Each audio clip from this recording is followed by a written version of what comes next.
Bonjour. Kaitlin, Curtice, and Dejnakas, Potawatomi, and Dow.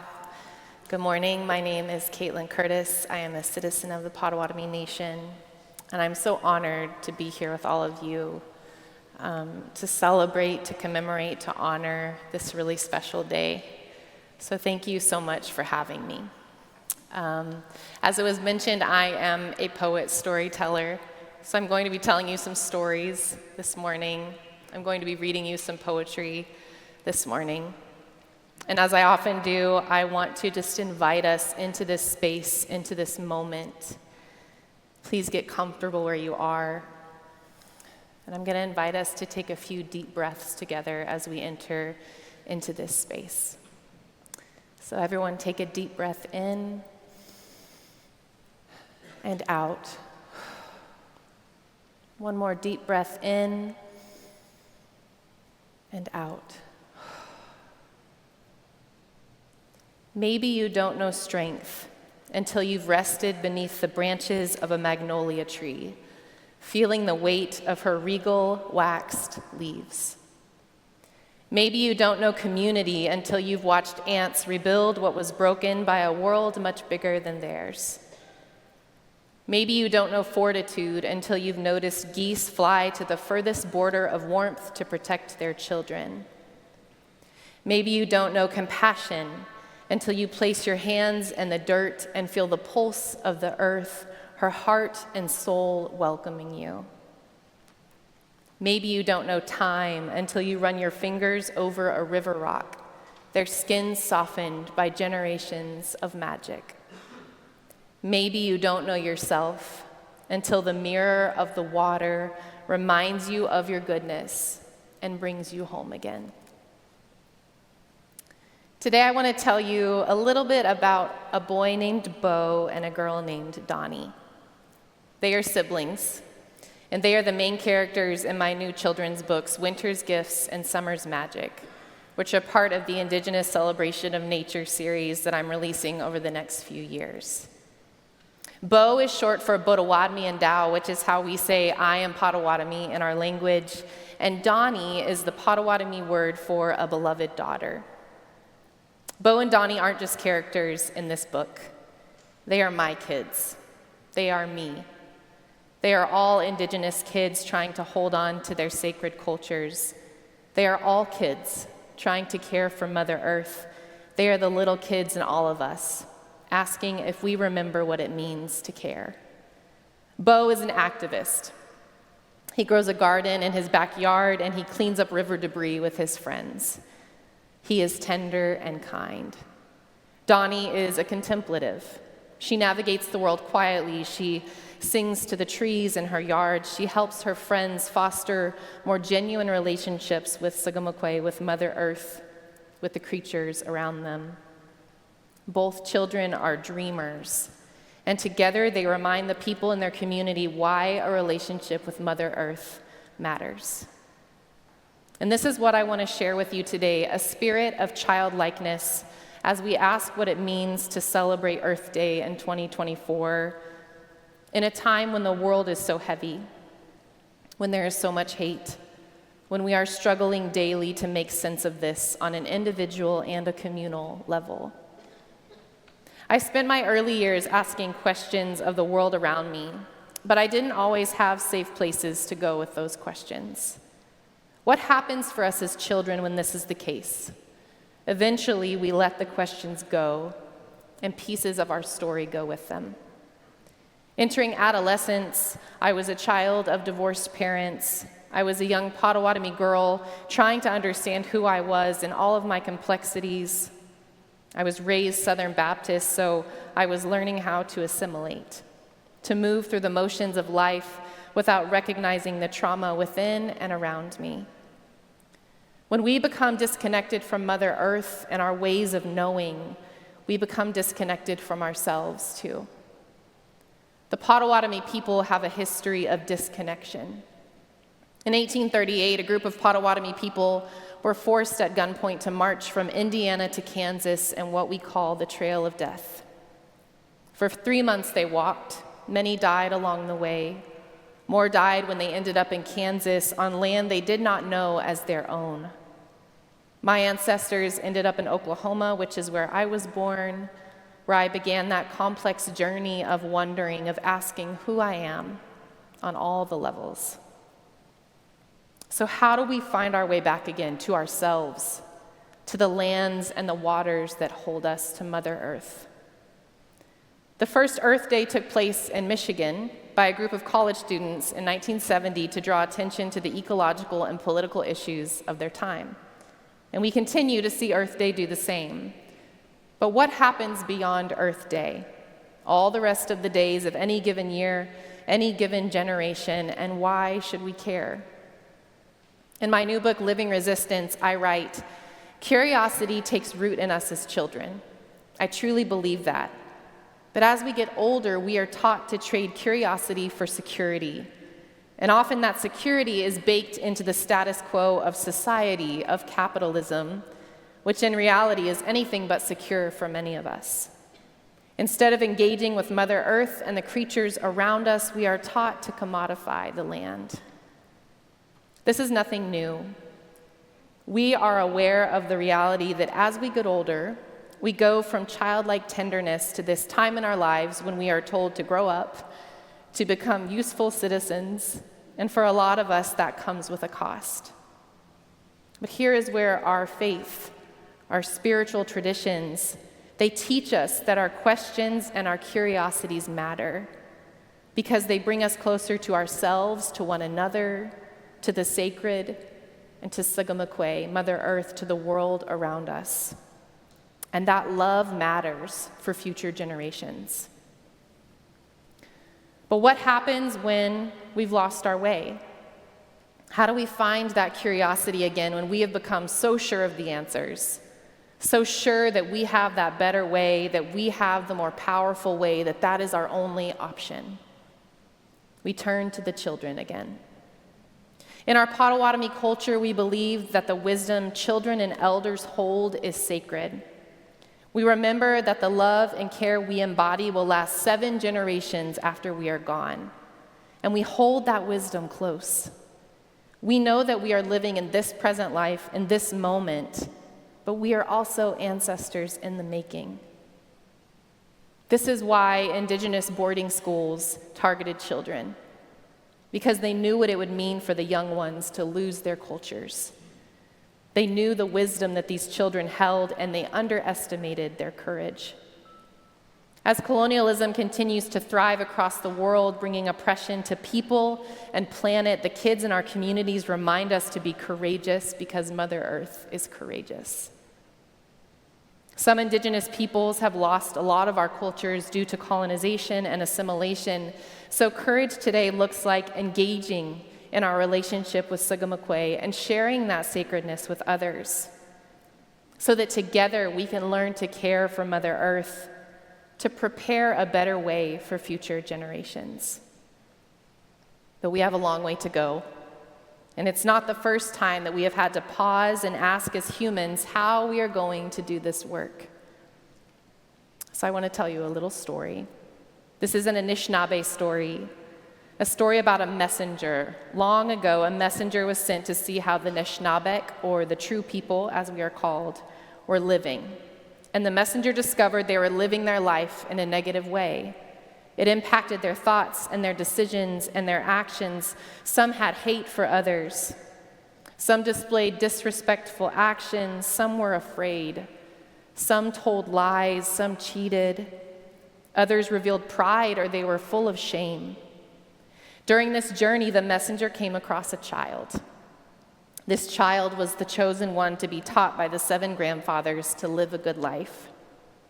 He was taught the lessons of love, respect, bravery, truth, honesty, humility, and wisdom. We call these the 7 grandfather teachings. Before departing from the 7 grandfathers, they told him, each of these teachings must be used with the rest. You cannot have wisdom without love, or respect without bravery, or honesty without humility and truth. You cannot be honest if you are only using one of the other teachings. To leave out one teaching would be to embrace the opposite of what that teaching means. The 7 grandfathers each instructed the child with a principle, and it was then up to the child to forget them or to put them to use, to share them with the people. We still follow these 7 grandfather teachings in our culture because they help us remember how to stay connected to ourselves, to one another, to the sacred, to Sugamakwe, Mother Earth. And I want us to notice a few things from this story. First, notice that something was wrong. The people were not living in a way that was good, that was about kinship, that reflected these teachings. They forgot for a moment that they belonged to Mother Earth, to Sugamakwe, to Creator, to Mama Gosnan. Second, the answer to the problem was found in a child. And not just in a child, but in a relationship between the 7 grandfathers and the child. It was an intergenerational relationship that brought healing. And now we learn what it means to have relationships that build into these teachings so that the teachings can be applied to our lives. We saw that this morning in the strings that were played. That was so beautiful for me to see that intergenerational healing happening through music, through art. Mother Earth is our elder, and we are her children. How can we embrace childlike care and curiosity in this relationship? We must acknowledge what has happened throughout history. Colonization has brought devastation, separating the sacred relationship of body and land. We must pay attention to history, to the legacy and ongoing work of colonialism so that we can heal. When I think about trusting Creator, the sacred, I think about trusting Mother Earth, trusting what childlikeness can teach us, and noticing what kinship reveals to us every single day. Even Jesus saw it, the wisdom and the curiosity that the children teach us to embrace. He honored it, he valued it. The Anishinaabe teaching goes on to say that we are like the child in the story, that we are called to go into the world and live into these teachings, to live in a good way, Manoba Madzawin, as we call it. And we do this through the practice of kinship. Kinship can feel very abstract, so imagine it like this. I have a string attached to the center of my body, to my heart, and it goes directly from my heart to yours, to everyone in this room, everyone watching online. It goes to every living creature on this planet. That string connects me and you, all of us, to the center of Mother Earth herself. So whatever I do with this heart, with this body, it affects you. It travels across this string. It travels to the ants and to Grandmother Moon and to someone across the world that I will never meet. We do not get to escape one another. No matter how colonized or traumatized we may be, this is kinship. When we remember who we are, what the children inside of us teach us, we remember how powerful our connection to Mother Earth, to Sugamakwe, to one another really is. There is no true climate work or acknowledgement of history without acknowledging our sacred relationship with the earth. This is the lesson we learn from the kids in our lives. We must play.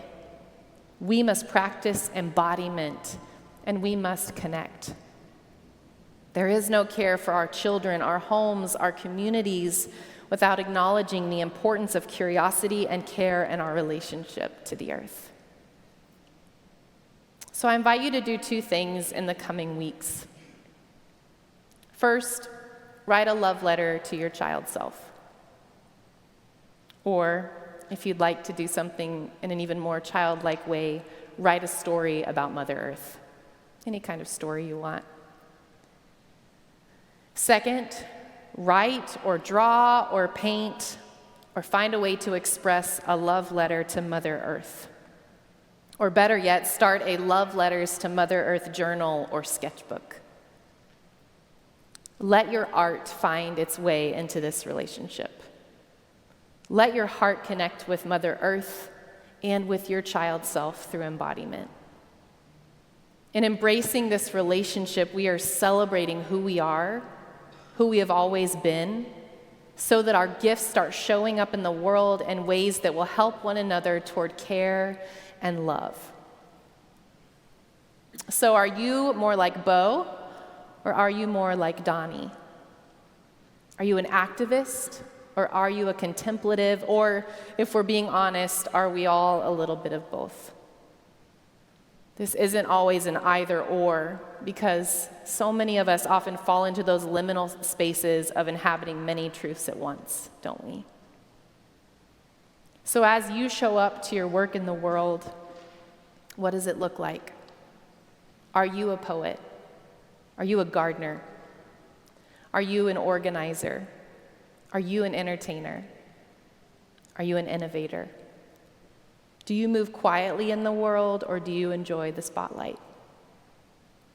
For our relationship to Sigamakwe to last, for us to practice sustainable justice and care, we must know and trust ourselves. We must know and trust our child selves. And we must know and trust that future generations are going to do what they need to do in the world that we are giving them. Because this is about relationship right now, for Earth Day, for this moment, to remember who we are and who she is, Sigamakwe. But we are building a foundation for every Earth Day, for every moment that comes from now on.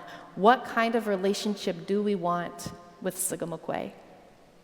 How can we heal it? And in doing so, how can we heal ourselves? How can we heal future generations? Are we brave enough to know our place in history, to own it, and to dream of a better future for all of us? And can we return to that childlike curiosity that keeps us tethered to sacredness along the way? I want to close with a poem. This is a poem I wrote last year. It's about surprise. It's a poem about curiosity, about laughter, because I hope that that is what you take with you into your relationship with Mother Earth in the coming days, months, years. Surprise, curiosity, laughter, and care. He walked in the door caked in mud. I couldn't see anything but his eyes, looking down at his shoes caked in mud too. After a few moments of silence, his eyes met mine, 9-year-old meeting adult, childhood meeting sophistication. I wondered at the best response, wondered what it means to be an adult in the world full of kids caked in mud. I stopped myself. I took a breath and remembered the child in me, what she'd do if she came home caked in mud and her eyes cast down at her own 2 feet. I ran to him, grabbed him, hugged him, laughed, let it all go, all the sophistication and the meetings, all the adulthood sliding off my own body as the mud caked and covered me too. I pulled his head back, my hands on his face. He cracked a smile, lines showing up around the corners of his eyes. Mud is a cleanser. Mud brings us home. Mud teaches us who we are and who we are not, just like the children do. Miigwech.